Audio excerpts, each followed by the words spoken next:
the diagonals of a quadrilateral ABCD intersect each other at point O such that AO upon BO is equal to CO upon DO and we have to show that ABCD is a trapezium. Question में figure associated नहीं था, मैंने पहले से figure draw करके रखा है time save करने के लिए, और आपको एग्जाम में खुद से फिगर ड्रॉ करना है. देखिए we are given a quadrilateral ABCD. देखिए आपको इस क्वाड्रिलेटरल को ये प्रूफ करना है कि वो ट्रेपीजियम है, तो फिगर भी आप ऐसा बनाइएगा कि वो ट्रेपीजियम के जैसा दिखे, तो आपके लिए प्रूफ करना और रिलेट करना ईजी हो जाएगा. इसलिए मैंने फिगर को पहले से ही ट्रेपीजियम के जैसे बना के रखा है. Now we are given a quadrilateral ABCD और इसके जो दो डायगोनल्स हैं AC and BD, they are intersecting each other at point O, और ये रेशियो आपको गिवन है क्वेश्चन में, और इतनी इन्फॉर्मेशन से हमको ये प्रूफ करना है कि this quadrilateral is a trapezium. तो ट्रेपीजियम प्रूफ करने के लिए हम क्या कर सकते हैं, हम इस क्वाड्रिलेटरल के किसी भी दो ऑपोजिट साइड्स को पैरेलल प्रूफ कर सकते हैं. अगर आपने ये प्रूफ कर दिया कि इस क्वाड्रिलेटरल के कोई भी दो ऑपोजिट साइड्स पैरेलल हैं, इसका मतलब ये क्वाड्रिलेटरल आपका एक ट्रेपीजियम होगा. ठीक, तो देखिए मैंने पहले से ही AB और CD को पैरेलल ड्रॉ करके रखा हुआ है. मैं बस ये प्रूफ कर दूंगा कि AB is parallel to CD और उससे ये प्रूव हो जाएगा कि ये क्वाड्रिलेटरल आपका एक ट्रेपीजियम है. मैंने आपको गेम प्लान समझा दिया पूरा, अब सॉल्व करके बताता हूँ. देखिए जैसा आप एग्जाम में लिखेंगे वैसा सॉल्व करके बता रहा हूँ. सबसे पहले गिवन क्या है, देखिए we are given ABCD is a quadrilateral with diagonals AC and BD intersecting at O such that, कुछ इस तरीके से इंटरसेक्ट कर रहा है कि ये रेशियो होल्ड कर रहा है true, such that AO upon BO is equal to CO upon DO. ये रेशियो आपको गिवन है और हमको डायरेक्ट इस रेशियो की जरूरत नहीं पड़ेगी, इसको मैं रीअरेंज करके लिखूंगा, उसकी जरूरत पड़ेगी हमको. देखिए इसी को हम ऐसे भी लिख सकते हैं, AO अपॉन OC. मैंने क्या किया, इस CO को हम LHS में लाएंगे तो वो डिनोमिनेटर बन जाएगा, इज इक्वल टू BO. अब इस BO को RHS में ले जाइए, वो न्यूमिनेटर बन जाएगा, अपॉन DO. और इसको एक बॉक्स में इनक्लोज कर दीजिए, इसकी जरूरत पड़ेगी, कॉल इट एज इक्वेशन 1. और इसको प्रूफ करने के लिए हमको एक छोटा सा कंस्ट्रक्शन करना होगा. वो कंस्ट्रक्शन क्या होगा, इस पॉइंट O से हम एक लाइन ड्रॉ करेंगे OE such that OE is parallel to AB.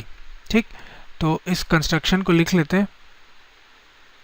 Construction क्या किया हमने, through O draw OE parallel to AB.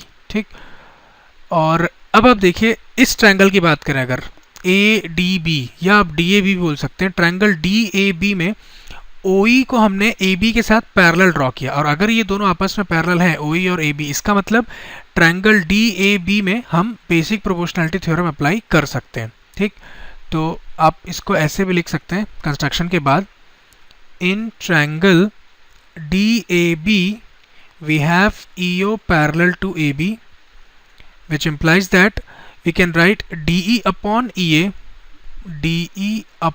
EA is equal to DO upon OB. Basic proportionality theorem क्या था कि अगर OE AB के साथ पैरेलल है तो इसका मतलब इस OE ने DA और DB को इक्वल रेशियो में डिवाइड किया होगा. और अब एक काम करते हैं, इसका रेसिप्रोकल कर देते हैं. जब आप इसका रेसिप्रोकल करेंगे तो ये हो जाएगा आपका AE अपॉन ED. मैंने लिखा नहीं, ध्यान रखिएगा, इसका हम रेसिप्रोकल कर रहे हैं, is equal to BO upon OD. और इसको इक्वेशन 2 बोल देते हैं. ये आपका इक्वेशन 2 है और इसको भी एक बॉक्स में इनक्लोज कर दीजिए. क्यों रेसिप्रोकल किया मैंने, ध्यान से देखिए, और इसको भी हमने रीअरेंज क्यों किया समझिएगा.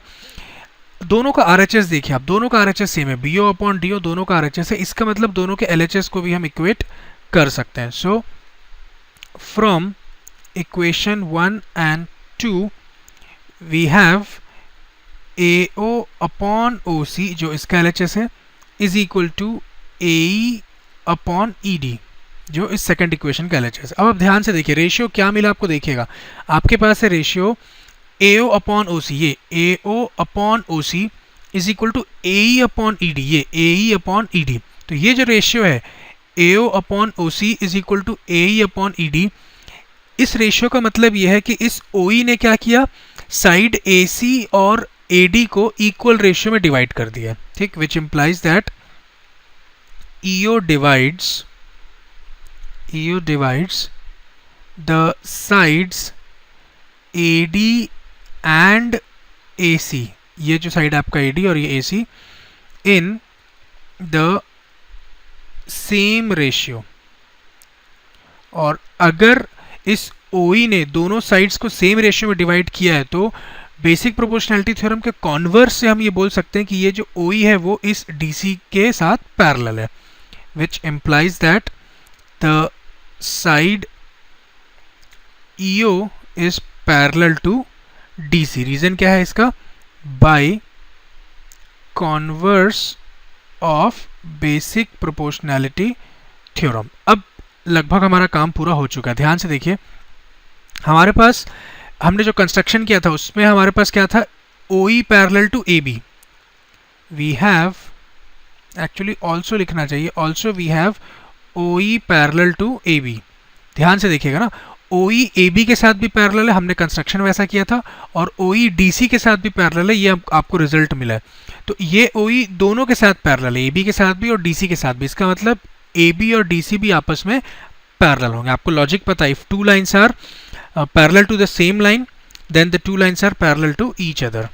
तो यहाँ पे लिख देता हूँ मैं, which implies that AB is parallel to DC। इसका मतलब AB is parallel to DC। और जैसे ही इस क्वाड्रिलेटरल ABCD में आपने ये प्रूफ कर दिया कि AB is parallel to DC, तो आप बोल सकते हैं कि opposite sides of quadrilateral are parallel, therefore this quadrilateral is a trapezium. तो यहाँ पे लिख भी देता हूँ मैं, विच मीन्स दैट या that is a pair of opposite sides are parallel, hence quadrilateral ABCD जो आपको गिवन था, ABCD इज अ ट्रेपीजियम। मैं ट्रेपीजियम का सिंबल बना दे रहा हूँ, लिख नहीं रहा हूँ क्योंकि स्पेस यहाँ पे कम है। सो by this we come to an end of this question as well as entire exercise 6.2. Thank you for watching.